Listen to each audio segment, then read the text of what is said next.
What's good, YouTube? Today I'm going to be bringing you guys another tutorial video, and I will be showing you guys how to run a triangle defense. Today I'll be splitting the video into 4 parts. I'll be showing you guys why people run the triangle over the regular PNR defense, when to run the triangle defense, how to run the triangle defense, and how to also run a reverse triangle. Now in this clip I'll be showing you guys why some people run this triangle over a regular PNR defense. As you guys can see right here, as I'm bringing the ball up the court, what I want you guys to pay attention to is this corner defender guarding the corner right here, and this wing defender guarding the wing right here. As you guys can see, the corner defender is going to pick up on the slip as the wing defender drops to the corner, and it leaves the three-pointer wide open on the wing. So the problem with this PNR defense is that the whole defense is really scrambled across like the whole court. The power forward is down low and the wing is wide open, and most important, the center is on the point guard, which leaves a big mismatch. And if you're playing with a guard that knows what he's doing and knows how to dribble, this is not a matchup that you would like to see, especially with a mismatch expert in the game. Now say we have an instance like right here where you run the slip, the big slips, the corner drops, the wing drops, and then the wing is open. The problem with this is that if you have a situation right here where the lock right here runs out to the shooting guard, the problem with that is that the center is most likely going to be able to get an offensive rebound, and also you have a situation where the opposing center is still guarding the point guard, so the point guard will be able to dex, might get an open 3 out of this if the center hits him and the opposing center isn't able to catch up. And also if he throws it out, the point guard can also get a free ISO on the center. The second big thing about this is that with this being the case, the lock is completely out the play while the point guard is over here. So once the ball is given to the point guard, the lock can't come guard him. The lock has to stay where he's at. So the lock is basically useless at that point and can only like really play the lane, and he can't guard the point guard. The best time to run a triangle defense is when your center is 7-1 to 7-3. The reason for this is because when your center is 7-1 to 7-3, they're 9 times out of 10 going to be slow. So on the hedge defense, it's going to be hard for them to go out and contest guards and play the slip all at the same time. So you run a triangle defense to negate this problem. For the second best time to run a triangle defense is when the opposing point guard is a scorer. So because of this, the triangle defense allows you to kind of speed up and press the guard and double team them while having a big that can guard the corner and the slip at the same time. Another positive to this triangle defense is that with this triangle defense, you may or may not fall back into the regular PNR defense I was showing you guys before, but instead of falling into the regular setup with the PNR defense with 24 seconds on the shot clock, now you're in a situation where you're in that defense, but now there's 12 to 15 seconds left on the shot clock based on this first defensive scheme that you guys ran. How to run the triangle defense. Now the way you run this defense is you want to put your center in the corner. You want to put him in the strong side corner, so the same side as the opposing point guard.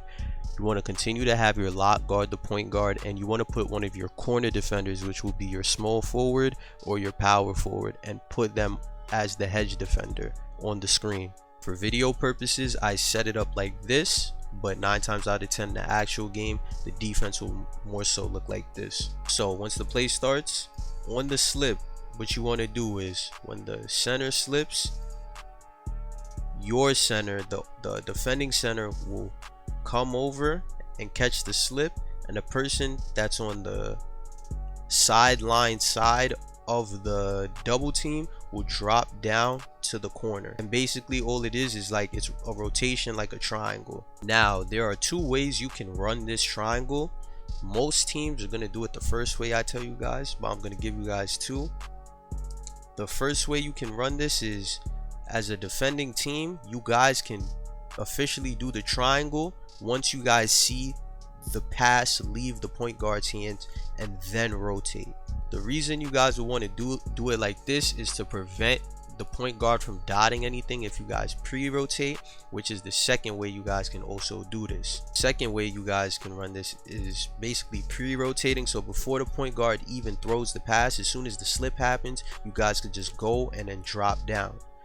And the reason for this and the positive to running this pre-rotation is to prevent easy 2-pointers from happening. If you're playing an opposing guard that doesn't really know how to dot people quickly, you guys can run this pre-rotation, and to him it'll just seem as though like nothing is open. Now, one of the most important parts about running the triangle that only really like comp pro-am players will know is that the lock, it is very important for the lock to play the middle of this double team, or to ice the point guard to the left side of the court, or the sideline side of the court.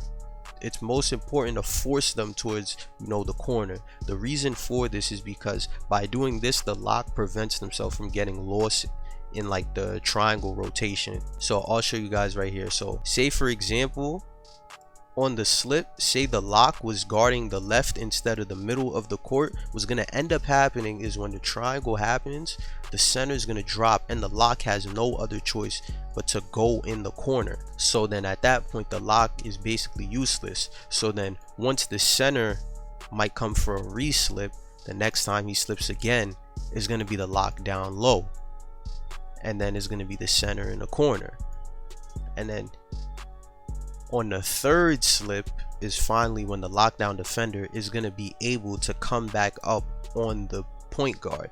So it's going to take the lockdown 3 slips to get back into the play, unless you guys try and pre-rotate it and gamble and have the lock come back up from the corner.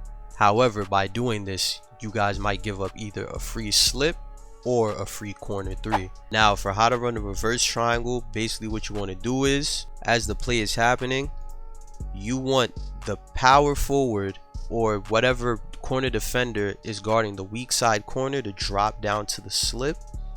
The weak side guard, or the wing defender, will drop down to the corner, and then the defender that was playing the middle of this double team will slide over to that wing. So it's basically just everyone drops and replaces from the weak side. Now, the most important part about this reverse triangle is that you guys want the lock to be on the wing side of the opposing point guard, or forcing the point guard to go middle in order to shrink the floor and allow the weak side corners in the wing to help without having to cover too much space. So as you can see, by you guys doing that and forcing him to the middle, is not as much space that the power forward right here has to run from, as you can see. Another thing about this here too is it's important for the lockdown to be on the wing side of the opposing point guard and forcing them to the middle, because also like that, he won't get lost in this triangle rotation.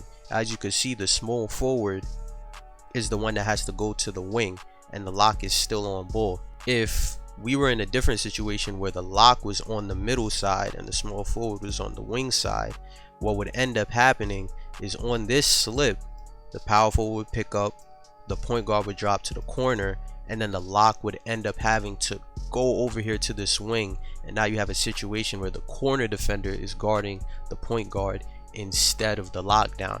And then like that, say the center comes down for a re-slip, what's going to end up happening, like I showed you guys with the regular triangle, the lockdown is just going to be too far away from the play. Like, he's going to have to keep rotating away from the ball. So it's very important as a lockdown, you know which way you're forcing them and calling out the correct triangles and when to call it out.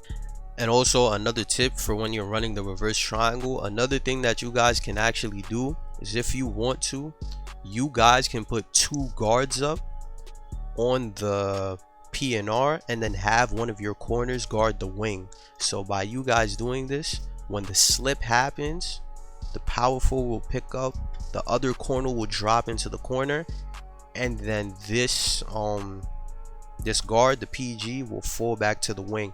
So your lock will still be on the point guard, and you'll have a corner defender down here dealing with the big man, who's probably going to be 6'7" to 6'10". And then at the same time as well, you guys may or may not still have your center in this corner. So say they come back for a re-slip, and then you guys could go, you know, into the regular triangle, or you guys could run that same reverse triangle again, where you have a situation where now the corners on the big the point guards in the corner, and then this other corner is back on the wing. But it's all about what you guys are comfortable with. If you guys prefer to have your lock and a corner on the PNR, that's fine. If you guys want to have 2 guards on the PNR and then have your corners rotate into it, that's fine. You guys just have to develop that chemistry with your team to understand like what fits best for you guys' team and who can rotate where and what's best for the team altogether. But other than that, I appreciate you guys tuning into this video.